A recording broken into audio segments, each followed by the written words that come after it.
엊그저께가 우리 민속 명절 설날이었죠. 네. 설날에 많은 사람들이 고향을 찾아가고 부모 형제를 찾아갑니다. 그리고 그동안에 기다렸던 그 만남을 갖게 되는데, 우리는 우리의 본향이 아버지 계신 하늘나라잖아요. 네. 그리고 언젠가는 그 본향을 찾아가서 우리 부모님을 배울 날이 있을 것입니다. 그때 부모님 찾아가면서 우리가 들고 갈 각종의 선물 보따리, 그것이 바로 열매입니다. 이 세상에 살면서 우리가 그 주님의 은혜로 귀한 열매, 귀한 선물 들고 가서 하나님 앞에 정말 잘했다, 충성된 종아, 내 아들들아 하는 그런 귀한 칭찬 얻는 저와 여러분 되기를 주님의 이름으로 축복합니다. 이 시간 그 날을 바라보면서 능력의 말씀, 참 좋은 하나님의 말씀으로 오늘 이 시간 저와 여러분들을 먹여주실 줄로 믿습니다. 오늘 주실 말씀은 의인 중에 악인을 갈라내리라 하는 그런 말씀으로 은혜를 나눌 건데요. 마태복음 13장 47절로 51절까지 말씀을 찾아서 합독하겠습니다. 또 천국은 마치 바다에 치고 각종 물고기를 모는 그물과 같으니 그물에 가득함에 물가로 끌어내고 앉아서 좋은 것은 그릇에 담고 못된 것은 내어 버리느니라. 세상 끝에도 이러하리라. 천사들이 와서 의인 중에서 악인을 갈라내어 풀물불에 던져 넣으리니 거기서 울며 이를 갈미 있으리라. 이 모든 것을 깨달았느냐 하시니 대답하되 그러하오이다. 아멘. 여러분, 주님이 물어보십니다. 이 모든 것을 깨달았느냐 하시니 여러분 대답하시기를 아멘, 그러하오이다. 이렇게 대답할 수 있죠. 예. 여러분 그동안 배운 게 어디고, 여러분 그동안 은혜 받은 게 어딥니까? 근데 주님께서 이 세상에 오셔서 각종의 많은 은혜를 베푸셨는데, 정말 중요한 그 은혜 중에 은혜, 그리고 그 정말 생명 중에 생명의 말씀, 그것이 뭐냐면은 오늘 본문 말씀이에요. 천국이에요. 영원한 하나님의 나라, 영원한 소망, 이것에 대해서 말씀해 주고 가신 거예요. 따지고 보면 예수님이 이 세상에 오신 목적이. 그러면서 자꾸 그 백성들에게 이제 너희가 알아들었느냐, 이제 너희가 깨달았느냐 자꾸 체크하시는 거죠.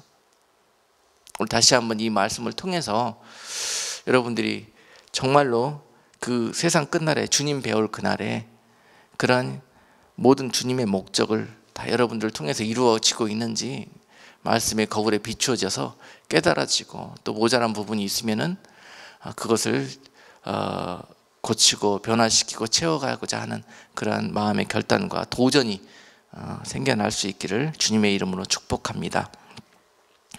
그리스도인들은 이 세상 살면서 항상 종말론적인 생각을, 신앙관을 가지고 사는 것이 신앙에 유익합니다. 종말론은 종말론인데 어떤 종말론? 시한부 종말론 이런 거 말고, 이단 사상을 가진 종말론 이런 거 말고 건전한 종말론 사상, 주님이 언젠가 오실 것인데 이 땅은 우리의 나그네 사는 삶이고, 결국은 주님 오시는 그날에 우리가 그 주님 배울 날을 기다리면서 그날을 준비하면서 언젠가 그 있을 종말의 날, 그날을 바라보고 예비하고 또 소망하며 사는 삶이 바로 이 땅의 그리스도인의 삶이어야 합니다. 이것을 항상 자기 삶의 가장 큰 프라이어티, 우선순위로 두시고 사는 성도들은 절대 이 세상에 정을 주고 이 세상에 영원한 장막 트는 삶을 살 수가 없어요. 그래서 그 종말론적인 신앙관을 가지고 사는 것, 그리스도인으로서 굉장히 중요한 성도의 자세입니다. 반드시 우리 인생에서의 종말도 온다. 언젠가 우리가 이 땅을 죽게 되는 날이 올 것이고, 또 죽고 난 후에 주님이 이 땅에 오시는 그날에 영원한 종말도 오게 될 것이다. 그날에 우리는 주님 앞에 나가서 그 심판대에서 너희가 좋은 것인지 오늘 본문에서 못된 것인지 그것이 가려지게 되는데, 그날에 내가 주님 앞에 옳다 인정받고 좋은 물고기라고 분류되어서 하나님의 아름다운 곳간에 드려지는 그런 길로 나아가야 되겠다 하는 것을 바라보는 성도, 이 땅에서 그것을 바라보는 성도가 좋은 성도인 것입니다. 오늘 본문 말씀을 통해서 쭉 어떤 성도들이 좋은 성도고 좋은 물고기고 의인이고, 어떤 사람들이 나쁜 물고기고 못된 물고기고 또 악인이고 그럴까 하는 것들을 쭉 말씀을 통해서 살펴보게 될 것입니다. 그리고 설령 지금 나는 내가 좋은 물고기라고 생각했는데 진짜 내 모습을 말씀에 비춰봤더니 내가 바로 하나님이 그토록 싫어하시는 못된 물고기였구나 하는 것들이 깨달아진다면 또한 이처럼 축복된 것이었습니다. 하나님의 말씀은 그러기 위해서 기록해 놓은 것이에요. 내가 의인을 부르는 것이 아니라 회개한 죄인들을 부르러 오셨다고 주님께서 말씀하셨습니다. 회개한 죄인들. 그 회개한 죄인들의 모습은 무엇일까? 여러분, 이 땅에서 우리들의 삶은 언젠가 다 죽습니다. 육신의 몸은 너나 할 것 없이 다 죽게 되어 있어요. 그런데 어리석은 사람들은, 우리 인간들은 죄로 뒤덮여 있어서 영생과 영의 것들을 보지 못하는 우리들은 이 땅에서 영원히 살 것처럼 오늘 하루를 살아가요. 그것이 어리석은 우리들의 모습인데요. 여러분, 반드시 그런 어리석은 삶을 살다가 주님을 도적과 같이 만나는 일이 우리 가운데 다가온다면 그것이 바로 우리들에게 재앙이고, 그 순간 그것을 알게 되고 그것을 고치려 한다면 기회가 없어요. 이 땅에 살아있는 우리들의 인생의 삶, 70이면 길면 80, 이 한정된 시간 속에 살아가는 우리들의 인생의 삶, 바로 여기에 모든 영생에 좋은 것이 되느냐 나쁜 것이 되느냐가 달려있다는 사실입니다. 할렐루야. 이것이 깨달아지는 성도가 참으로 은혜 받은 성도고 복된 성도입니다. 진정코 이것을 믿고 깨달은 사람들은 오늘 하루하루 살아가는 것이 의미가 다릅니다. 그래서 항상 우리 인생에 언제 죽을지 모르는 그러한 종말이 우리 눈앞에 기다리고 있으니 오늘 하루를 최선을 다하자. 오늘 하루 주어진 시간에 내가 의인의 삶을 살지 못했다면 회개하는 의인이 되어지자. 회개하는 죄인이 되어져서 의롭게 되어지자. 그런 일들을 내일로 미루지 말고 오늘 할 수 있는 그런 성도가 복된 성도다. 할렐루야. 그것이 바로 건전한 그 종말론적인 생각을 가지고 오늘 하루를 살아가는 그리스도인의 모습이 될 때에 그 성도들은 절대 잘못되는 일이 없을 것입니다. 여러분, 제가 그 옛날에 사이언티스트였고 실험실에서 그 실험들을 많이 했었거든요. 그러면서 여러 가지 이렇게 섞인 것들을 이렇게 분리시키고 골라낼 때 어떻게 하는지 아주 그런 것들에 제가 아주 잘합니다. 전문가예요.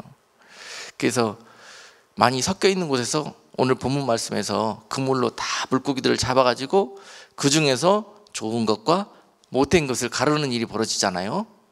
그날에. 근데 주님께서 그 일들을 어떻게 하실 것인가? 누가 어떤 것은 좋은 물고기고 어떤 것은 못된 물고기냐? 자, 주님이 예를 들어서 세상적으로도 이렇게 분리해내는 거예요. 분리해낼 때 그날에 이런 일이 있을 겁니다. 분리하지 않아도 저절로 다 분리가 돼요. 어떻게 하면 분리가 되냐면은 어떤 경우에는 막 흔들어 보면은요 분리가 일어납니다. 막 흔들어 봐. 그러면 끼리끼리 가서 모입니다.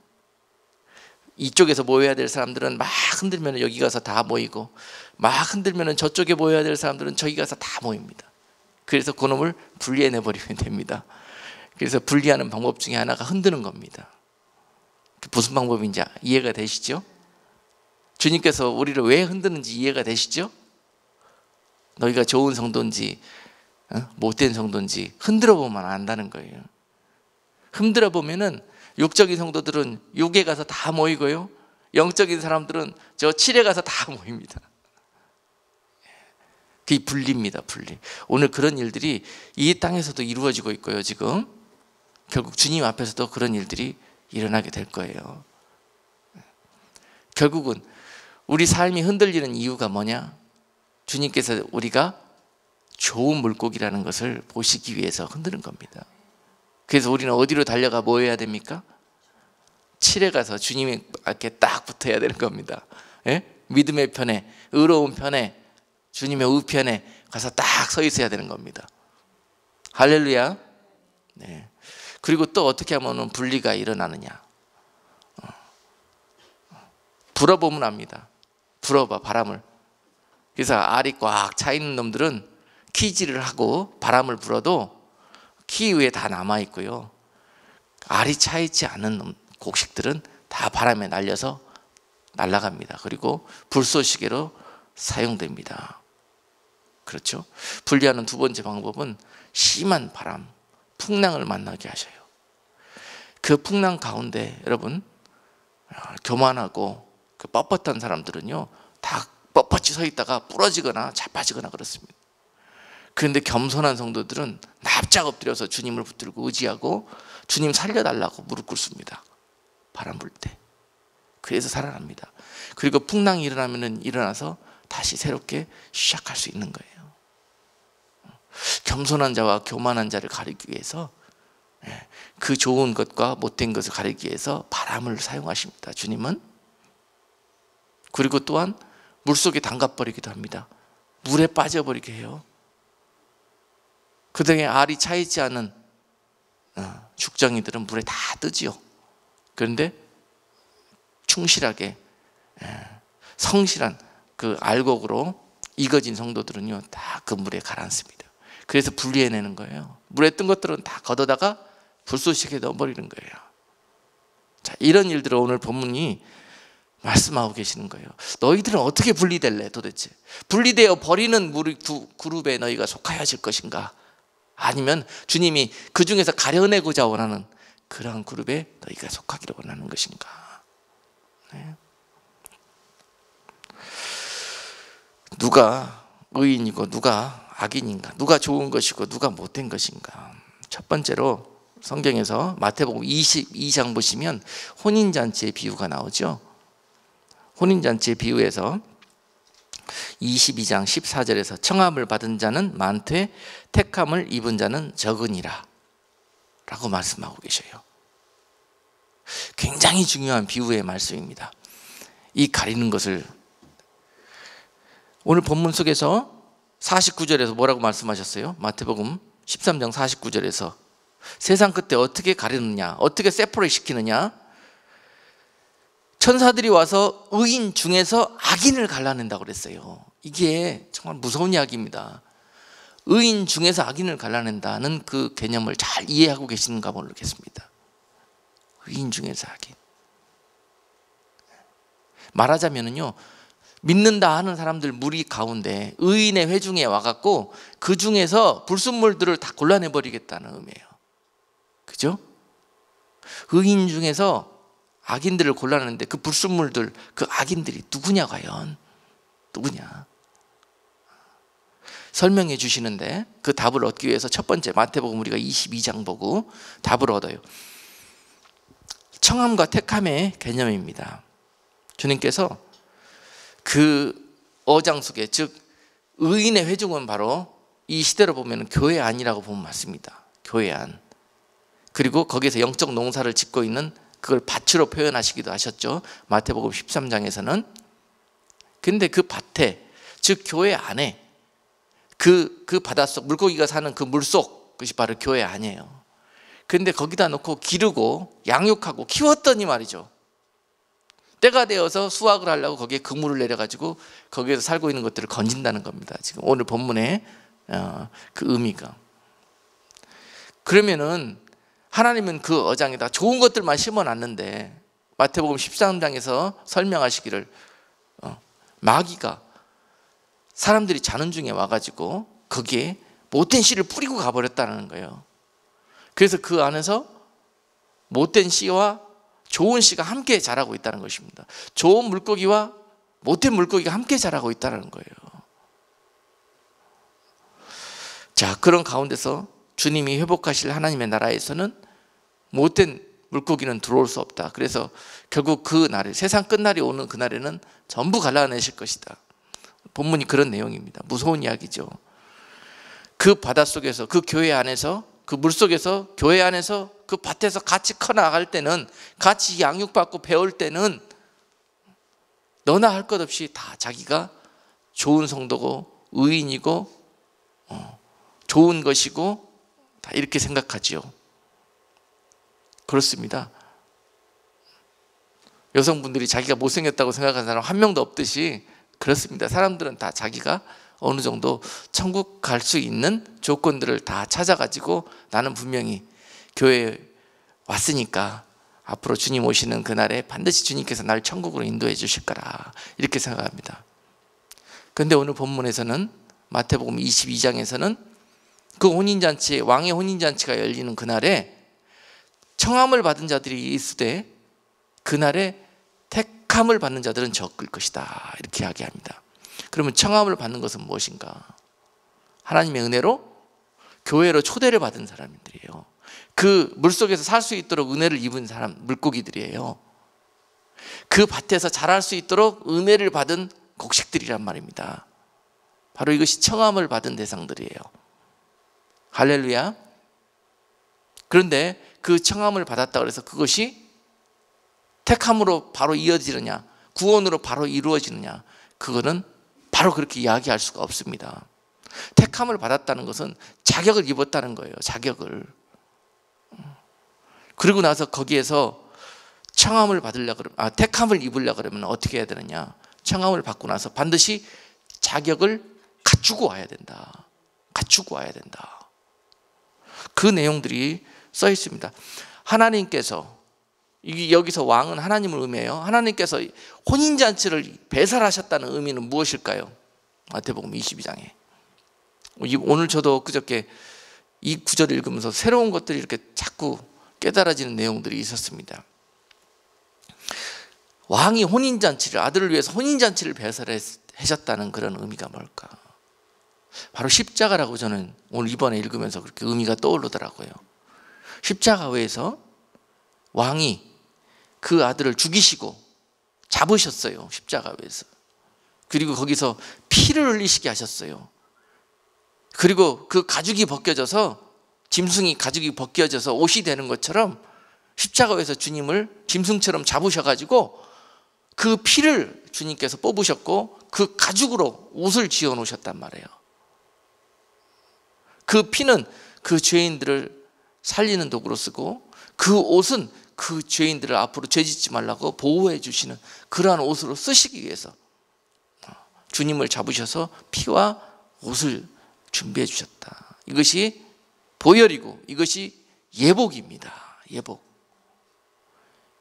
그리고 나서 청해요. 그들을, 손님들을 청해 그 잔치를 배설해 놓고, 그리고 요구합니다. 피를 바르고 와라. 그리고 요구합니다. 그 옷으로, 예복으로 갈아입고 와라. 아멘. 그러고 청했는데 그들이 그걸 하지를 않아요. 그래서 택함에 이르지 못했다는 거예요. 자, 보십시다. 마태복음 22장 1절에서 14절까지 이 내용이 기록되어 있는데 1절에서부터는 유대인을 먼저 청합니다. 자, 종교적 그리스도인들을 먼저 불러요. 근데 이들은 스스로 너무 의롭습니다. 그리고 하나님의 은혜와 축복을 받아갖고 이 세상 가운데서 아주 세상적인 축복까지 받은 자들입니다. 그런데 그들을 청했더니 예 하나님, 그리고 예 왕이시여, 그리고 올 줄 알았는데 그들이 가진 게 너무 많았나 봐요. 너무 배가 불렀나 봐요. 아쉬운 게 없었나 봐요. 왕이 부르는데도 그들은 우습게 여깁니다. 우습게 여겨. 그 왕을 왜 우습게 여길까? 그리고 나서 그들의 행동은 어땠냐? 자기들의 상업차나 또는 어디로 갔습니까? 자기 밭으로 일하러 나갔습니다. 차라리 그 왕의 잔치에 가느니 나는 이렇게 하겠다. 그런 행동을 보였던 자들이었습니다. 그 왕이 그들을 청했는데도 불구하고 그들은 이러한 옷을 입지 못하고 이러한 자격을 갖추지 못했기 때문에 결국은 택함에 이르지 못하고, 또한 이 일 후에 또한 내거리에 그 종들을 보내서 거기서 아무나 불렀는데 그것이 바로 이방인들입니다. 그리고 그 청함은 이방인들에게 주어졌는데 그 이방인들을 주께서 조건 없이 계산 없이 자격도 없는 그들을 청하여 주셨는데, 그렇죠? 초청을 해 주셨는데, 할렐루야. 그런데 그들이 택함을 받는 길에는 조건이 하나 있습니다. 그 잔치에 오기 위해서는 예복을 입고 와라, 이건데요, 그 예복은 그 손님들이 준비했느냐? 천만의 말씀. 그 왕이 십자가에서 자기 독생자를 잡으셔가지고 그 가죽으로 예복을 지으셨다는 거예요. 그 가죽 옷입니다. 그것이 바로 창세기 3장 21절에서 가죽 옷을 지어주셨다. 무화과 잎으로 그 옷을 입은 그 죄인들을 불쌍히 여기셔가지고 주께서 가죽 옷을 지어주셨다고 하셨던 그 말씀이 바로 이 사건입니다. 그리고 나서 그 가죽 옷 예복으로 갈아입고 오라고 그러는 것이 유일한 조건이었어요. 그런데 그걸 갈아입고 오지 않네, 이 이방인들이, 이 사람들이. 그래서 바로 그 자리에 초청이 되어서 그 자리까지 오긴 왔는데 결국 그 자리에서 왕에게 그것을 책임망을 받고 쫓겨납니다. 그리고 쫓겨나서 밖에서 슬피 울며 이를 간다고 표현하고 있습니다.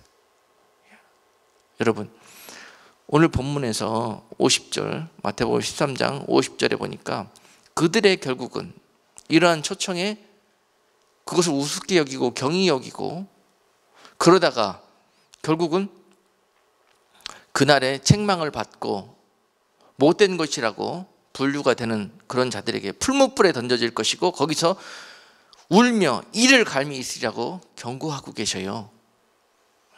하나님의 은혜는 정말 값없이 우리가 손쉽게 얻을 수 있다고, 그렇게 얻었다고 생각합니다. 이 은혜라는 단어는 우리가 세상적인 개념으로 그 값을 먹일 수 없는 그러한 가치를 가지고 있는 말씀이에요. 이것이 은혜라는 단어가. 너희가 세상에서 값을 치러서 얻을 수 없기 때문에 아무리 너희가 값을 많이 준비하고 그런다고 해도 그 값을 치를 수 없기 때문에 내가 그냥 은혜로 주었다는 거예요. 은혜로.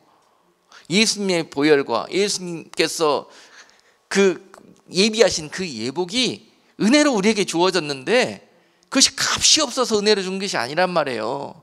값을 매길 수가 없기 때문에 은혜로 주셨다는 거예요. 그러니 그것을 귀히 여겨야 되겠습니까? 아니면 하찮게 여겨야 되겠습니까? 이것을 잘못 알면은 못된 것이 되는 거고 이것을 바로 깨달으면은 좋은 것이 된다는 거예요. 오늘 본문에서. 그래서 너무 이것이 중요한 이야기인데 너무 흔하였기 때문에 우리가 이것을 너무 경히 여기다 보니까 청함을 받았는데 여기에서 이렇게 되면은 구원받고 이렇게 받은 영원한 영생의 은혜를 받을 줄 알았는데 그날에 가보니까 그게 아니더라. 그때 그것이 깨달아지고 결판이 나면은 이 얼마나 억울하고 슬픈 일입니까? 그래서 이를 부득부득 간다는 거예요. 내가 진즉 그때 내가 이 땅에서 인생 살면서 건전하게 종말론적인 신앙의 성도의 삶을 살았다면 내가 이 꼴은 당하지는 않을 텐데 결국 지금 어떻게 고칠 수 있겠느냐? 지금 이곳에서 그 법정에서 어떻게 우리가 그 죄인의 삶을 해결받을 수가 있겠냐고요.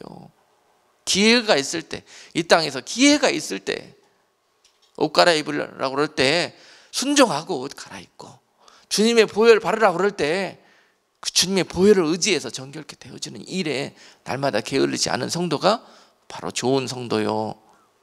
우리는 스스로 의로워질 수 없지만 그 은혜 때문에 의로워지는 길이 열린다는 것입니다. 자, 그래서 마태복음 22장은 그 중요한 일들을 비유적으로 설명하고 계셔요. 그러니 너희가 어떻게 해라. 그날에 못된 물고기가 되지 않기 위해서는 명심하고 그 혼인잔치가 예비되는 날, 배설되는 날 너희가 반드시 택함을 받는 성도에 이르도록 그런 삶을 살아달라는 부탁입니다. 왕을 두렵고 떨리는 마음으로 항상 그렇게 우리가 섬기는, 예배할 때마다 그런 자세가 있어야 이런 삶이 나옵니다. 하나님의 성도들이 하나님을 너무 우습게 알고 경히 여겨요. 하나님을 마치 어떻게 한다? 자신들의 심부름꾼이나 되는 것처럼 그렇게 믿으려고 그래요. 참 안타깝고 참 여러분들에게 가르쳐주고 싶은 목자로서 그런 내용이에요. 하나님을 많이 알고 더 깊이 알고 가면 갈수록 더 두려워하고 하나님을 경외하고 사랑하는 그런 모습이 자라나야 될 텐데, 많이 알고 가까워지면 가까워질수록 더 우습게 하려고, 하찮게 하려고 하나님을. 그렇잖아요. 여러분 부부 생활하면서도 그렇잖아요. 여기 여자분들만 많이 앉아 계시니까. 여러분 남편하고 살면서 그렇지 않습니까? 의미적으로 봤을 때 서로 많이 알아지고 가까워지고 사랑하면 할수록 어떻게 되나? 서로 존경하고 서로 더 깊이 그렇게 알아가면서 인정하고 서로 높여주는 그런 관계가 얼마나 바람직합니까? 그런데 더 알면 알수록 어떻게 되더라? 쉽게 알아. 그리고 존경심이 떨어져. 이런 모습을 뭐 여기에 비유할 수는 없겠지만 우리 삶에서도 흔히 많이 놓치는 부분이잖아요. 성도로 살아가면서도 신앙생활하면서 놓치는 부분이 너무 많습니다. 그래서 이 하나님을 너무 손쉽게 갖다가 자기의 어떤 도구로 활용하려고 그래. 제가 우스운 이해 하나만 들어드릴게요.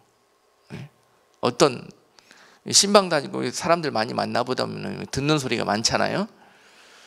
근데 어떤 사람들은 심지어 도둑질하면서도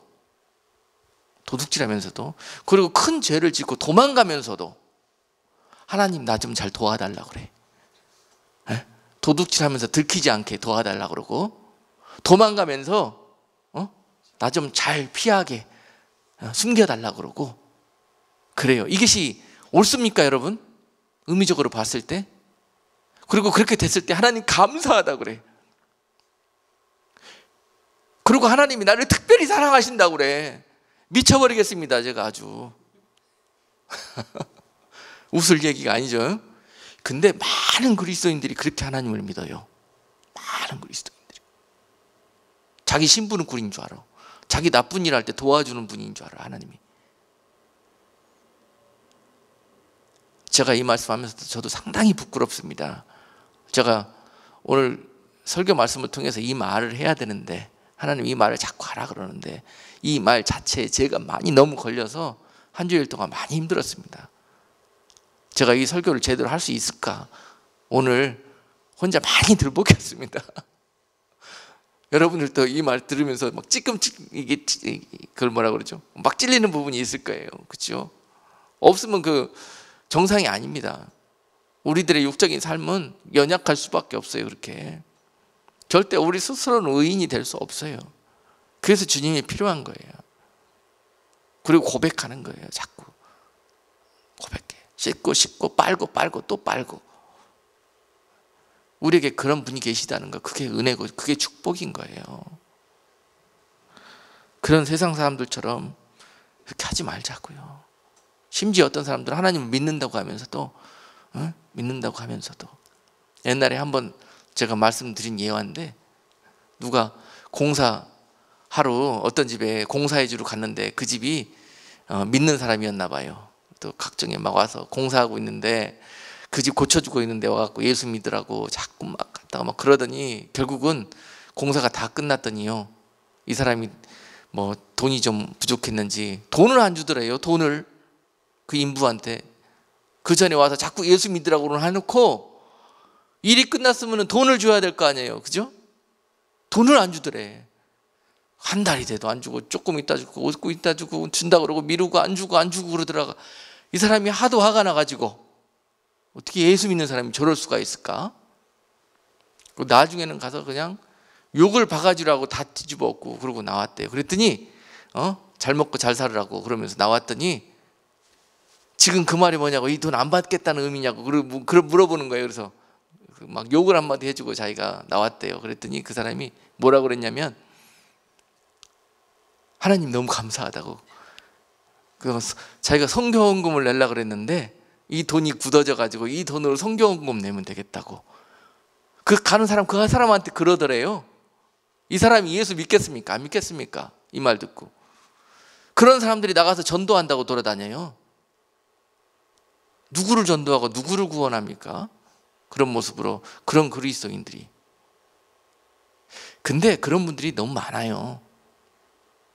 세상에 나가서 너희는 빛과 소금이 되라고 그랬잖아요. 그렇죠? 세상에 나가서 이 교회 안에서 여기서 뭐 큰 소금 작은 소금 해갖고 이 소금 단지 안에서 서로 소금 크기 자랑하는 그런 모습이 바로 지금 우리가 스스로 보기에 나는 좋은 물고기라고, 나는 의인이라고 생각하는 그런 모습들 아닐까요? 실제로 나가서는 그렇게 못된 모습으로 살면서, 그렇잖아요. 우리가 겸손히 이런 것들을 깨닫고 들춰내면서 지금 고치면 되는 거예요. 지금 기회가 있는 거예요. 그죠? 제가 책망하고 막 꼬집어서 흠잡으려고 이런 말씀 드리는 거 아니라는 거 이해하시죠? 하나님의 말씀은 하나님의 나라의 부끄러운 이야기를 얼마나 많이 기록해 놓은지 몰라요. 왜 저런 이야기를, 저런 삼류 소설보다도 더 추잡스러운 이야기들이 이렇게 막 성경에 이 거룩한 성경 속에 기록되어 있을까 이해 안 되는 부분 많잖아요. 그런데 하나님의 목적은 뭐냐면은 그것들을 보고 너희가 깨닫고 너희는 그렇게 하지 말라는 거예요. 이런 못된 삶, 이런 경우에 신앙생활을 하지 말고, 아멘. 다 배우라고, 그것을 통해서 좋은 성도들이 되어지라고 하나님이 수치스러운 부분까지 감추지 않고 기록해 놓으신 거라 이렇게 생각합니다. 부끄러운 게 아니에요. 이런 모습들이. 교회 와서 여러분들 다 얼굴만 포장하고 앉아갖고 나는 거룩한 사람입니다, 다른 사람들한테 보여주려고 그런 하는 모습들이 바로 마태복음 22장에서 그 청함을 받고 그 청함에 거절한 바리새인들의 모습, 유대인들의 모습 아니겠습니까? 그러다가 슬피 울며 이를 갈게 될 것이다. 지금 여기서 사람들한테 아이고 성도님은 믿음이 그렇게 좋아 보이십니까? 아이고 성경금을 그렇게 많이 내다니. 그거 혹시 아까 그 사람처럼 어떻게 했다? 훔쳐온 것일 수도 있고 남한테 사기쳐서 가져온 것일 수도 있고 그렇습니다. 그런데 남들은 누가 뭐를 어떻게 하고 얼마 내고 이런 것만 중요해요. 그래서 그것을 마치 신앙의 크기가 큰 것처럼 그렇게 이야기하는 경우가 많다는 것입니다. 그런데 그날에 이런 것들이 여실히 다 드러나요. 그냥 물속에 담가보면 알아요. 바람 한번 싹 불어보면 알아요. 한번 흔들어 보면 알아요. 그런데 사람들은 그거를 눈 가리고 아웅 하려고 그래요. 참 우리들에게 오늘 꼭 필요하고 너무 중요한 말씀을 하나님께서 주신다고 생각합니다. 아멘이시죠? 네. 많은 분들이 이 말씀을 듣고 좀 같이 은혜 나누고 같이 심각하게 고민해 볼 수 있는 그런 은혜가 있기를 원합니다. 그렇다면 오늘 본문 방금 살핀 마태복음 22장에서 누가 예복을 입지 않은 사람들인가? 누가 예복을 입지 않은 사람들인가 과연? 자, 첫 번째, 말씀을 듣고 행하지 않는 자. 말씀을 듣고 그 말씀에 순종하는 자, 행하는 자. 바로 이것이 못된 물고기요 좋은 물고기요. 할렐루야. 예복을 누가 입지 않은 자들인가? 말씀을 듣고 그 말씀의 옷으로, 의의 옷으로, 그 예복으로 갈아입는 자, 그 입을 입는 자. 바로 그 사람이 옳은 성도요, 의로운 성도가 되는 것이고, 또한 주님 앞에 착하고 충성된 그런 성도라고 말씀을 드릴 것이고, 아무리 입으라고 해도 입지 않고 끝내 불순종하는 자, 즉 말씀을 알긴 많이 알지만 그 말씀의 옷으로 갈아입지 않고 말씀을 그냥 액세서리처럼 십자가 목걸이나 하고 다니고 뭐 바리새인들처럼 잘 믿는 그런 그 거칠에만 바르고 다니고 외식하는 모습처럼 그렇게 다니는 성도들이 뭐다? 바로 그 못된 성도들이라는 거예요. 야고보서 2장 17절 말씀 보니까 이와 같이 행함이 없는 믿음은 그 자체가 죽은 것이라. 주님께서 그날에 오실 때 산자와 죽은 자를 가리시는 건데요, 산자와 죽은 자를 가리신다, 의인 중에 악인을 갈라낸다는 개념하고 똑같습니다. 산자와 죽은 자를 어떻게 가리십니까? 생명이 있으면 산 것이고 생명이 없으면 죽은 것입니다. 그 안에 예수가 있으면 생명이 있는 것이고 그 안에 예수가 없으면 죽은 것이에요. 그리고 그 안에 그 예수로 알고 그 말씀으로 사는 성도는 살았기 때문에 동적입니다. 행동합니다. 산 자요, 그 말씀을 아무리 듣고 많이 알아도 그냥 머릿속 저장고에 담아놓고 이와 상관없이 사는 자들은 죽은 자다. 죽었기 때문에 아무리 말씀을 저장하고 가르쳐 놔도 그 말씀대로 행하지를 못한다. 죽었기 때문에. 그러니까 산 자와 죽은 자를 가린다는 그 의미는 바로 순종의 개념입니다. 행함은 순종을 의미합니다. 행위는 거칠에 유대인의 외식적인 행위, 믿는 채 하는 행위를 가리키는 거고, 행함은 말씀을 듣고 깨달아서 그 말씀대로 살아가는 순종의 삶을 의미하는 것입니다. 그래서 이것이 굉장히 중요해요. 못된 장가, 좋은 장가가 바로 이 말씀을 듣고 하나님 말씀을 주어보면 압니다. 그 말씀대로 깨닫게 해주고 은혜 베풀어 줬는데 은혜 받았다 그러고 교회 문 열고 밖에 나가서 세상으로 가서는 아까 그들처럼 살아요. 그렇죠? 말씀을 은혜와 말씀을 주어 봅니다. 그리고 어떻게 하는가 봅니다. 이걸 두려워해야 돼요. 이것을 은혜 받았다고 막 깨달았다고 막 좋아가지고 다 다녀요. 마치 막 자기가 하나님의 나라를 다 한 것처럼. 그렇게 어리석게 신앙생활하는 분들이 참 많이 계시다. 자, 그리고 또 누가 좋은 물고기고 누가 나쁜 물고기인가? 곡식으로 따진다면 곡식 중에서 아까 알곡과 죽정이가 있다 그랬습니다. 마태복음 3장 12절에 보니까 손에 키를 들고 자기 타작마당을 정하게 하사 알곡은 모아 곡간해드리고 죽정이는 꺼지지 않는 불에 태우시리라고 말씀하셨어요. 세례 요한이 주님 전에 먼저 와서 세상을 향해서 길을 예비합니다. 여호와를 만날 대로를 예비하는데 그들에게 그 대로를 예비하는 길에 대해서 말씀하는데요, 그것은 바로 회개하라는 거예요. 회개. 너희가 회개에 합당한 열매를 맺어야 될 것인데, 그날에 키가 여기서 나오죠. 분명히 주님이 오시는 그날에 그분이 오시면은 키를 까부르듯이 분리, 세퍼레이션이 일어날 건데, 그물을 쳐가지고 그 중에 좋은 물고기와 나쁜 물고기를 고르는 그러한 일들이 벌어질 것인데, 누가 좋은 물고기가 될 것인가에 대해서 먼저 이야기합니다. 누가 좋은 물고기냐? 회개에 합당한 열매를 맺은 성도들이 좋은 물고기가 될 것이다 라는 것입니다. 할렐루야. 그리고 또한 곡식 중에서 알곡과 죽정이가 있는데요, 아멘. 하나님이 뿌려놓은 그런 하나님의 자녀의 씨앗이 있습니다. 그런데 그 씨앗들이 예수 그리스도의 그라운드에 뿌리를 깊이 내리고 거기서부터 말씀과 양분을 빨아먹고 믿음의 나무로 커가서 아름다운 열매를 맺는 거거든요. 이것이 영적 농사거든요.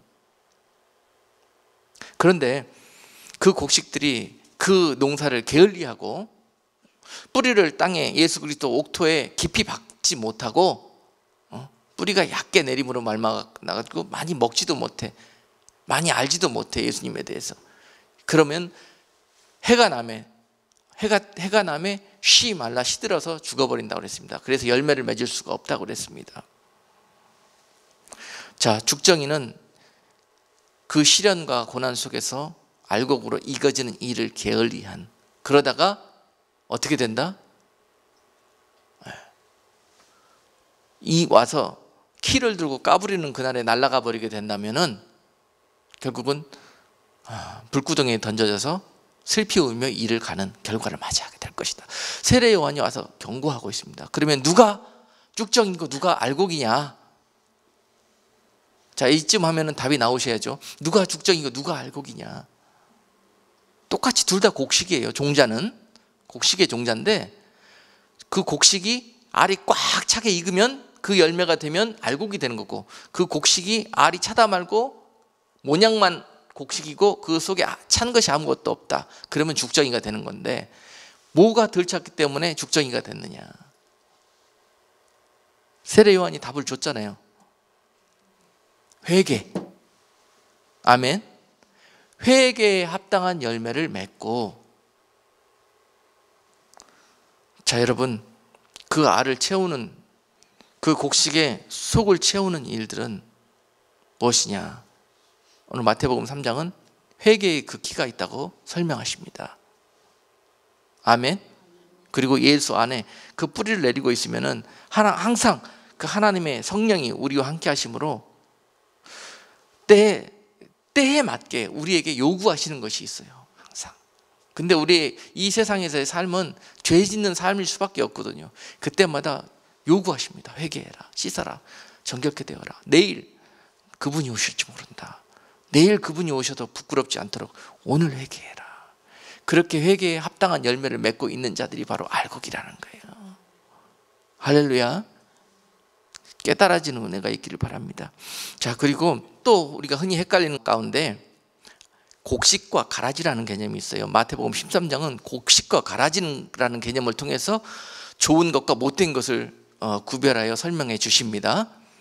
마태복음 13장에 보시면은 13장 25절로 27절 말씀은 사람들이 잘 때 그 원수가 와서 곡식 가운데 가라지를 덧뿌리고 갔더니 싹이 나고 결실할 때 가라지도 보이거늘 집주인의 종들이 와서 말하되 주여 밭에 좋은 씨를 심지 아니하였나이까? 그러면 가라지가 어디서 생겼나이까?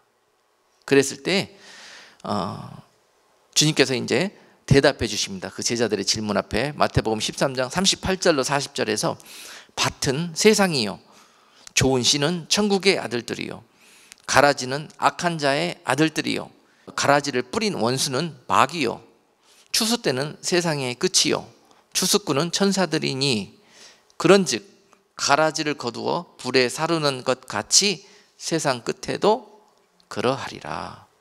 아멘. 자, 여기서 곡식과 가라지를 비유해서 설명해 주셔요. 그런데 이 가라지는 죽정이와 좀 종류가 다릅니다. 그렇죠? 가라지는 원래부터 그 종자가 마귀가 뿌린 종자예요. 마귀의 씨예요. 악의 씨예요. 이런 가라지들은 아무리 키워도 가라지의 열매를 맺습니다. 그런데 이 가라지든지 죽정이든지 알곡이든지 다 어디에 있다? 밭에 있다. 그리고 물속에 물고기로 같이 다 자란다. 그게 세상입니다. 세상. 그렇죠? 그런데 이 곡식과 가라지를 분리할 때는 어떻게 주님이 하시냐? 같이 자랄 때는 다 모른다니까요. 오히려 가라지들이 더 잘 자라요. 다 뺏어 먹고 다 가져가지고 더 세상에서 축복받은 것처럼 보이고, 특별히 저 가라지 같은 사람인데 하나님이 저 사람만 사랑해서 축복 주시는 것 같고 그렇게 보여져요. 그때는 같이 클 때는 그래. 세상에 있을 때는. 그런데 결국은 이날이 오면, 세상 끝이 오면, 추수할 때가 다가오면 어떻게 되느냐? 곡식들은요 알곡으로 차가지고 고개를 다 숙입니다. 그런데 가라지들은 어떻게 하냐면 그 들판에서 익을 때가 됐는데 익고 나서도 숙이지 않고 더 익으면 꼿꼿이 더 쳐드는 게 이 가라지들이에요. 그러니까 그때까지 기다리는 거예요. 그때까지는 분리를 할 수가 없어요. 근데 그때가 되면 꼿꼿이 쳐든 그들의 목을 향해서 이가 날카로운 칼이 지나가 버린다는 거예요. 다 그 가라지의 씨를 잘라버린 다음에 그때 곡식들만 걷어들이는 거예요. 이런 주수예요. 무섭죠? 그들이 심판당하는 날은 그때입니다. 지금은 흥한 것 같고 잘된 것 같고 다 그렇더라도 절대로 하나님은 그들이 천국 국권에 들어오는 것을 허락지 않으십니다. 열의 일명 없이 다 교만하여서 머리를 쳐들고 있기 때문에 그냥 잘라버립니다. 거기를. 그날이 옵니다. 그런데 그 칼날에 곡식들은 왜 잘리지 않습니까? 고개를 숙였기 때문에. 고개를 숙였기 때문에. 겸손하기 때문에. 주님을 사랑해서 순종하기 때문에. 의의 아름다운 옷으로 갈아입었기 때문에. 그 아름다운 삶과 연단 속에서 정말 아름다운 하나님의 사람으로 변화되었기 때문에 그런 은혜를 누리게 된다. 그렇죠? 지금은 그 연단 받느라도 다 찌그러진 것 같고 다 저 사람들보다 짙어져 버린 것 같고 망한 것 같고 그렇지만 그날에 그런 은혜가 그들에게 찾아온다. 그것이 고난의 축복이라. 할렐루야. 그 고난 때문에 내가 머리 숙였잖아요. 그 고난 때문에 내가 살게 되었잖아요. 의롭고 겸손하고 온유한 사람으로 그 고난 덕분에 변화하게 되었잖아요. 이것이 얼마나 은혜입니까? 잘 분별하셔요. 나는 과연 곡식인데, 곡식은 곡식인 것 같아. 나는 하나님이 나한테 그 하나님의 씨를 주신 것 같아. 그런데 내가 지금 과연 얼마나 알곡으로 차고 있는가, 이런 그 모습들이, 자기를 성찰하고 살펴보는 그런 모습들이 있기를 원합니다. 그리고 또한 누가 옳고 누가 그런 것인가, 양과 염소의 비유를 통해서 마태복음 25장에서 설명해 주십니다. 마태복음 25장 보면은 양과 염소를 통해서 누가 좋은 물고기고 누가 못된 물고기인가, 양과 염소. 마태복음 25장 31절로 34절 말씀. 인자가 자기 영광으로 모든 천사와 함께 올 때에 자기 영광의 보좌에 앉으리니 모든 민족을 그 앞에 모으고 각각 분별하기를 목자가 양과 염소를 분별하는 것 같이 하여 양은 그 오른편에 염소는 왼편에 두리라. 그때 임금이 그 오른편에 있는 자들에게 이르시되 내 아버지께 복받을 자들이여 나와서 창세로부터 너희를 위하여 예비된 나라를 상속하라. 할렐루야. 자, 이런 말씀 읽으면 여러분들 마음이, 심장이 막 쿵쾅쿵쾅 뛰셔야 돼요. 이런 영광된 자리에, 바로 저 자리는 하나님이 나를 위해서 배설한 자리다. 자, 양과 염소를 통해서 좋은 물고기가 누구고 못된 물고기가 누군가. 마태복음 20장 본문 읽지는 않았지만 이 이후로 네가 왜 양인지, 네가 왜 염소인지를 설명하고 계셔요. 마태복음 25장에 보면은 네가 왜 양이고 네가 왜 염소인지. 염소들은 그날에 그 보좌 위에 앉으시니까 너는 염소이기 때문에 너는 좌편으로 가거라 이야기했는데, 그들이 이야기하기를 왜 제가 염소입니까? 내가 이리 양처럼 의롭게 살고 뭐도 많이 하고 옳은 일도 많이 하고 헌금도 많이 내고 선교도 많이 다니고, 마태복음 7장 21절 이후에 써있는 그런 거 있잖아요. 귀신 쫓고 병 고치고 각종의 능력을 행하고 사역도 하고 막 이렇게 했는데 내가 왜 못된 물고기입니까? 물어보는 거예요. 너는 불법을 행한 악한 자니라. 그래서 너는 못된 물고기다. 네가 행한 불법이 무엇인가, 불법이 무엇인가를 설명해 주시는데 마태복음 25장에서 뭐라고 설명하시냐면 그들에게 꼼짝 못합니다. 그 거룩하신 전능하신 자의 심판대 앞은요 변명할 수가 없습니다. 뭐였냐면요, 자 41절로 한번 제가 읽어드리겠습니다. 또 왼편에 있는 자들에게 이르시되 저주를 받은 자들아 나를 떠나 마귀와 그 사자들을 위하여 예비된 영영한 불에 들어가라. 내가 줄일 때에 너희가 먹을 것을 주지 아니하였고 목마를 때에 마시게 하지 아니하였고 나그네 되었을 때에 영접하지 아니하였고 벗었을 때에 옷 입히지 아니하였고 병들었을 때와 옥에 갇혔을 때에 돌아보지 아니하였느니라 하시니 저희도 대답하여 가로되 주여 우리가 어느 때에 주의 줄이신 것이나 목마르신 것이나 나그네 되신 것이나 벗으신 것이나 병드신 것이나 옥에 갇히신 것을 보고 공양치 아니하였더이까. 이에 임금이 대답하여 가라사대 내가 진실로 너희에게 이르노니 이 지극히 작은 자 하나에게 하지 아니한 것이 곧 내게 하지 아니한 것이니라 하시니 저희는 영벌에 의인은 영생에 들어가리라 하시니라. 누가 영벌에 누가 영생에 들어갈 것인지, 좋은 물고기들이 영생에 들어갈 것이고 못된 물고기들이 영벌에 들어갈 것인데 그들이 영벌에 들어가는 이유가 뭐냐, 그들이요 예수님을 위해서 한다고, 왕을 위해서 한다고 한 것들이요 정말 내놓으라 할 만한 것들이요 스스로 이야기하기를 내가 언제 주님이 옥에 갇히시고 헐벗고 먹지 못하시고 목마르실 때 내가 언제 공양하지 않았나이까? 할 만큼 했다는 이야기입니다. 그렇죠? 그렇죠? 한 게 없으면 이게 할 말이 없지 않겠습니까? 근데 할 만큼 했다는 거예요. 절대 내가 이런 취급을 받을 사람이 아니라는 거예요. 근데 주님은 그와 전혀 초점이 다릅니다. 보는 시각이 달라요. 네가 극히 작은 자 하나를 보고서도 그 일을 하지 않았다는 거예요. 형제 중에 진실로 너희에게 이르노니 이 지극히 작은 자 하나에게 하지 아니한 것이 곧 내게 하지 아니한 것이라. 여러분, 이 희생과 섬김과 나눔, 선한 사마리아인 비유 여러분 잘 아시죠? 거기 보면은 강도 만난 자가 정말 그 사람이 대표적인 지극히 작은 형제입니다. 유대인 중에서. 우리가 흔히 보면 아이고 찌질이같이 어떻게 저렇게 사나, 저 사람은 어떻게 같이 교회 다니는데 왜 축복도 못 받고 찌질이 저렇게 맨날 가난하게 저렇게 못난 모습으로 사나, 어떻게 믿음이 부족하면 저렇게 살까, 쯧쯧쯧 그러면서 막 혀차고 사는 사람들 있잖아요. 그렇죠? 그런 마음이 속에 갖고 있는 분들 많이 계세요. 그런데 그들을 보면서 그런 마음이 드는 것이 아니라, 아이고 내 형제가, 우리 교인이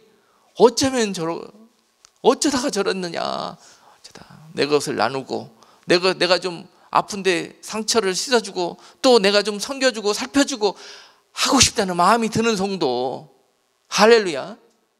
똑같이 교회 다녀도 누구는 그런 마음이 들고 누구는 이런 마음이 든다는 거죠. 여러분, 누가 양이고 누가 염소인지 이제 이해가 되시죠? 마태복음 25장에 설명하는 이런 것들이 그날에 주님께서 우리를 가르치는 중요한 기준이 된다는 거예요. 근데 너무 우리가 몰라도 하나님의 나라를 모르고 주님의 방법을 너무 모르는 것 같아요. 그리고 주님한테만 어떻게 잘 보이려고, 그렇죠? 그러다가 염소된다는 거예요. 염소. 주님이 보시든 안 보시든 간에 우리가 그 주님께 하듯 세상에 나가서 하신다면 바로 거기에서 빛의 역할과 소금의 역할을 감당하실 수가 있게 될 것이다. 바로 그들이 좋은 물고기다. 너무 중요한 말씀입니다. 그리고 또한 바로 마태복음 25장에서는 너무도 중요한 말씀들이 많이 기록되어 있어요. 그 핵심 열쇠, 어떻게 하면 좋은 물고기가 되고 어떻게 하면 나쁜 물고기가 된가, 세 가지 비유가 나오잖아요. 열천예의 비유가 나오고 달란트의 비유가 나오고 또 양과 염소의 비유가 나오고, 이것을 통해서 대조적으로 설명하시는 하나님을, 이 진리, 이 은혜, 그 길을 볼 수 있어야 해요. 스토리만 보지 말고 그 의미를 잘 볼 수 있어야 합니다. 달란트 비유에서 보면은요, 마태복음 25장 24절로 30절 말씀, 한 달란트 받았던 자도 와서 가로되 주여 당신은 굳은 사람이라 심지 않은 데서 거두고 해치지 않은 데서 모으는 줄을 내가 알았으므로 두려워하여 나가서 당신의 달란트를 땅에 감추어 두었나이다. 보소서 당신의 것을 받으셨나이다. 그 주인이 대답하여 가로되 악하고 게으른 종아, 나는 심지 않은 데서 거두고 해치지 않은 데서 모으는 줄로 네가 알았느냐? 그러면 내가 마땅히 내 돈을 취리하는 자들에게나 두었다가 나로 돌아와서 내 본전과 별일을 받게 할 것이니라 하고, 그에게서 그 한 달란트를 빼앗아 10 달란트를 가진 자에게 주어라. 무릇 있는 자는 받아 풍족하게 되고 없는 자는 그 있는 것까지 빼앗기리라. 이 무익한 종을 바깥 어두운 데로 내어 쫓으라. 거기서 슬피 울며 이를 갈미 있으리라 하니라. 거기서 슬피 울며 이를 갈미 있으리라 하니라. 슬피 울고 이를 간다는 의미는요, 한마디로 표현하면은 억울하다는 겁니다. 억울하다는 거예요. 내가 진짜 그때 알았으면은, 내가 그때 알고 깨닫고 은혜 받고 순종했으면 이 꼴은 당하지 않았을 텐데, 지금 내가 설마 했는데 이 꼴 당하고 보니까 억울하다는 거예요. 억울하다.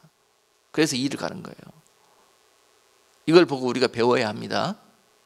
5 달란트 받은 종들은요, 그런 능력도 받고 지혜도 받고 물질도 받고 하여튼 부족한 것이 없이 받은 자들이야. 그랬는데도 그 받은 자들이 겸손하게 충성되고 착한 종이 되기는 너무 어려워요. 그런데 5달란트 받았는데도 불구하고 그 5달란트로 겸손하게 신실하게 하나님의 일들을 행한 자들이 5달란트 받은 케이스예요. 그죠? 그런데 중요한 것은 2달란트 받은 케이스다. 2달란트 받은 자들은 남들만큼 받지도 못했어요. 그런 재능도 그런 물질도 그런 환경도 충분히 여의치 못하게 그렇게 받았어요. 그런데 그런 환경 속에서도 불평하지 않고 원망하지 않고 오히려 남들 것 바라보지 않고 이런 환경 속에서 최대한 자기가 할 수 있는 최선의 충성과 열매를 맺은 자들. 할렐루야. 이런 성도들이 되셔야 해요. 누구는 5개 주고 나는 왜 2개 줬냐고 평생 원망하다가 그날에 주님 앞에 가시는 어리석은 성도들 되시면 안 됩니다. 자, 그 2달란트 받고 2달란트 맺으면은 5달란트 받고 5달란트 맺은 형제와 같다. 착하고 충성된 종이라고 칭찬받게 될 것이다. 할렐루야. 그들은 그 길 걸어가면 되는 겁니다. 그리고 더 중요한 것은 한 달란트 받은 자인데요. 그런 종인데요. 1달란트 받은 자와 방금 우리가 본문 읽었는데 그들이 왜 무익하고 악한 종으로 밖에 내어 쫓겨서 슬피 울며 이를 갈물 당하는 꼴이 맞이하게 됐느냐. 하나님을 어떻게 했다? 잘못 알았다. 잘못 알았다. 많은 성도들이 하나님을 잘못 알고 잘못 믿으려고 합니다. 말씀 안에서 말씀대로 믿어야 하는데 잘못 알고 자기 생각대로 믿다가 망한 경우예요. 망한 경우. 그리고 자기는 하나밖에 안 줬다고 그냥 원망하고 불평하면서 하나님의 생각과 달리 그냥 원망하고 불평하다가 인생 마치는 경우. 아무 일도 안 하고 그거 받은 걸로 일해봐야 뭐하냐. 그냥 갖다 땅에나 묻어놨나 보죠. 그리고 그것으로 받은 명령대로 순종하고 일하지 않고 행하지 않고 오히려 불평하고 원망 들어오는 성도. 그리고 오히려 그 이유를 물어보니까 어떻게 했다? 내가 이거 하나 가지고 일한다고 잘못하다가 장사하다고 이걸 날려버리게 되면은 그 무서운 분이 나한테 와갖고 나를 얼마나 다루실까, 책망할까, 나를 심판하실까. 에이, 차라리 묻어놓고 그런 리스크 모험 하지 말자. 그랬던 거죠. 첫 번째 이 사람이 잘못 하나님을 안 경우예요. 우리는 하나님이 말씀하신 대로만 하면 돼. 1달란트 주면서 1달란트 갖고 장사해서 남겨라 그러면은 예 하나님 그러고 그대로 하면 돼요. 이거 하다가 혹시나도 잃어버려가지고 다 날려버리면은 하나님이 그날에 얼마나 나를 하나님과 뭐 하여튼 뭐 잘 관계가 좋은 것 같고 뭐 그런 것 같지만은요 아닙니다. 그런 경우는 하나님이 우리는 하라고 한 대로만 하면 된다. 생각 복잡하게 하면 안 된다. 그리고 또 이가 잘못한 생각은 어떻게 생각했습니까? 하나님이 어떤 사람이라고? 자, 24절에서 보니까 당신은 굳은 사람이라. 굳은 사람이라는 것이 아까 무서운 사람 하드맨이라는 거예요. 하나님은 잘못한 경우고. 그리고 또 심지 않은 데서 거두고 해치지 않은 데서 모으는 줄을 내가 알았으므로 하나님은 심지 않은 데서 거두고 해치지 않은 데서 모으는 줄다. 그런 분이다라고 알았던 거죠. 흔히 그리스도인들이 믿는다 하면서 하나님을 잘못 알고 하나님을 마치 자기 하수인처럼 여기는 그런 케이스가 이렇게 하는 사람들이 주로 그렇게 삽니다. 그렇게 자기 꼭 뭐 세상적인 일에만 하나님의 이름을 끌어들여 가지고 그렇게 나쁜 짓 해놓고 말이죠. 또 하나님이 나를 사랑해 주셔서 길을 열어주셨다. 문을 열어주셨다. 아주 우습습니다. 아주 잘못한 경우예요. 이러고 그대로 그 모습 그대로 갔다가는 그날에 하나님이 그물 던지는 날에 끝나는 겁니다. 그냥 바로 못된 물고기로 나는 분류되는 거예요. 그렇죠? 두려워해야 돼요. 이것을. 지금 내가 그런 모습으로 살고 있다면 바로 오늘 말씀에서 다 들춰내는 부분들이 그것이 바로 주인공이 나라면 오늘 이 말씀이 우리에게 능력이 될 수 있습니다. 우리에게 큰 하나의 계기와 동기가 될 수 있습니다. 내가 나쁜 물고기에서 좋은 물고기로 변화되는 그런 놀라운 그런 은혜와 능력의 말씀이 될 것입니다. 마태복음 24장 45절로 46절로 말씀하시기를 충성되고 지혜로운 종이 되어 주인에게 그 집 사람들을 맡아 때를 따라 양식을 나눠줄 자가 누구냐. 주인이 올 때 그 종이 이렇게 하는 것을 보면 그 종이 복이 있으리로다. 아멘.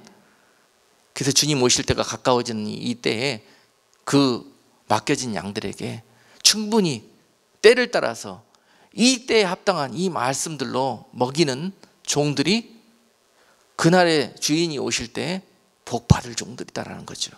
이 순간은 너무 힘들고 어렵고 많은 그 욕을 들어먹는 그런 길이지만은요, 그 때를 분명히 깨달아서 그 때에 합당한 양식을 나눠주는 목자가 진짜 선한 목자 아니겠습니까?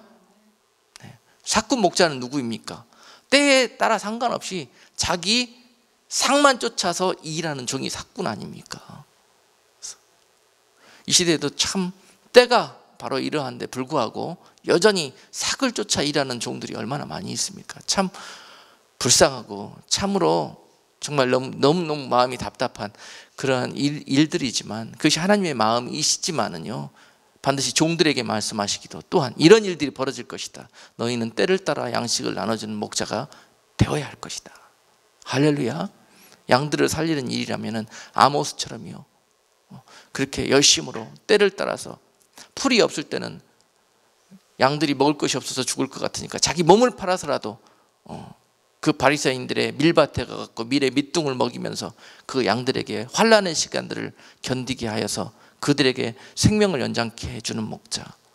그리고 또한 풀이 많이 나는 그런 시기에는 그들에게 풍성한 양식을 먹이려고 은혜를 쫓아 정말 2박 3일, 3박 4일, 한 주일 집을 떠나서 그 양떼들에게 좋은 양식 먹이려고 인도하고 가는 목자들. 그런 아름다운 선한 목자들에게 주인이 오시는 그날에 복이 있다는 거죠. 아멘. 예. 여러분, 말씀을 마치면서요, 주님께서 심판의 왕으로 오십니다. 2000년 전에 오셨을 때는 우리 은혜의 왕으로, 우리 구원의 주로 오셨지만은요, 그 은혜를 쫓아 우리가 좋은 물고기로 커갔는지 나쁜 물고기로 커갔는지 우리를 심판하시기 위해서 다음에 오실 때에는 심판의 왕으로 온다는 사실을 우리가 너무 분명하게 마음속에 항상 붙들고 살아야 할 것이며, 그리고 그 날을 두려워하며 준비할 수 있는 그러한 성도로 살아가는 자들이 그날에 좋은 물고기와 착하고 정말 충성된 종의 그러한 칭찬을 얻게 될 것입니다. 지금 여러분 이런 것들이 깨달아지면은 나에게 소망이 있습니다. 지금 바로 이러한 내 마음속의 결단이 다시 도전이 찾아오게 된다면은, 그리고 우리의 삶을 다시 하나님이 원하시는 좋은 곳으로 회개할 수 있는 그러한 용기가 우리 속에서 솟아난다면은 정말 이 시간 우리 하나님께서 하늘에서 얼마나 기뻐하시겠습니까? 네. 못된 곳에서 좋은 곳으로 변화되는 그러한 성도들의 삶의 변화들이 일어났을 때 하늘에서 바로 마치 의인 99을 얻은 것보다 죄인 하나가 회개하는 것으로 인해서 하나님이 춤추시고 잔치를 배설하는 것처럼 오늘 이 시간 한 영혼이라도 이런 우리들의 삶에서 하나님을 바라보고 이러한 회개에 합당한 열매를 맺는 모습으로 우리가 변화되어져서 나쁜 물고기의 못된 물고기의 삶을 살던 우리들의 삶이 좋은 물고기로 변화되어지는 그런 역사가 일어나게 된다면 얼마나 이 시간 우리 하나님께서 기뻐하시고 여러분들을 통해서 영광 받으시겠습니까? 오늘 돌아가셔서 그런 은혜 가운데 거하는 저와 여러분 되기를 주님의 이름으로 축복합니다. 기도하겠습니다. 하나님 아버지, 참으로 말씀이 우리에게 정말 날카로운 검처럼 다가와서 우리의 숨기고 싶고 우리의 정말 가리고 싶은 그런 부분들을 주시면서 하나님께서 우리의 못된 삶과 우리의 악인의 삶을 정말 좋은 모습으로, 의인의 모습으로 회복하기를 원하시고 촉구하시는 오늘 하나님의 말씀 가운데 감사하며 삶으로 돌아갑니다. 사랑하는 성도들이 이제 나는 할 수 없지만 성령께서 이와 같이 하고자 하는 자들에게 홍해가 갈라지는 역사 있게 하시고 요단 강물이 갈라지는 역사 있게 하시고 그날 주님 오시는 날 좋은 물고기가 되어서 그 주님의 영광 가운데 참여할 수 있는 복된 자들 다 될 수 있도록 은혜 베풀어 주시옵소서. 예수 그리스도 이름으로 기도드리옵나이다. 아멘.